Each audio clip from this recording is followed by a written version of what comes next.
Every day after work, I secretly took 2 steel plates from the company and cut them into the same size. Then I hid them inside my suitcase, avoided the cameras, and placed the plates inside the ceiling. After 3 months of preparation, I finally collected 100 steel plates. I wrapped the plates with bandages and tied them tightly to my legs, then covered everything with pants. The remaining plates I hid inside my clothes. When I put on my shoes, my body suddenly floated up. I quickly got dressed and restored everything to normal. Then I started running across the ceiling. When I opened the door, I almost fell, because the gravity of the upper world and lower world were opposite. People from the 2 worlds were forbidden to contact each other. I took great risks stealing those plates, just to take the elevator into the boundary office, hoping to find my first love, Annie. I soon found her, and greeted her right away, but Annie said she didn't know me. Someone beside her explained she had lost her memory in an accident. I realized I had to find a way to make her remember me. At that time, Annie's project ran into trouble, so I showed her my anti-aging cream invention, a formula that mixed materials from both worlds. It could make objects defy gravity. While the cream was taking effect, I tried to restore Annie's childhood memories, but it didn't work. Then the steel plates on my legs started heating up from the antimatter reaction. I excused myself to the restroom and used tap water to cool my body. Suddenly someone entered, so I pretended nothing happened. But when I tried to pee, I saw my urine flowing upward toward the ceiling. It hit the smoke detector, so I had to take the elevator back to the lower world. Even though I was badly burned, I didn't give up on finding my girlfriend. When I was planning my next move, my boss sent me a report ordering me to hand over the anti-aging cream formula for mass production. To pressure everyone, the company decided to fire 50% of employees.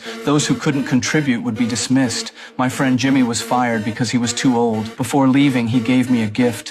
When I lifted the box above my head, I found a security pass inside. That would be very useful. Then Annie suddenly called. I apologized for leaving without saying goodbye and invited her to lunch. So I used the same method to enter the upper world again and passed security with Jimmy's card. The buildings here were magnificent. Resources from the lower world were sent up through trade elevators.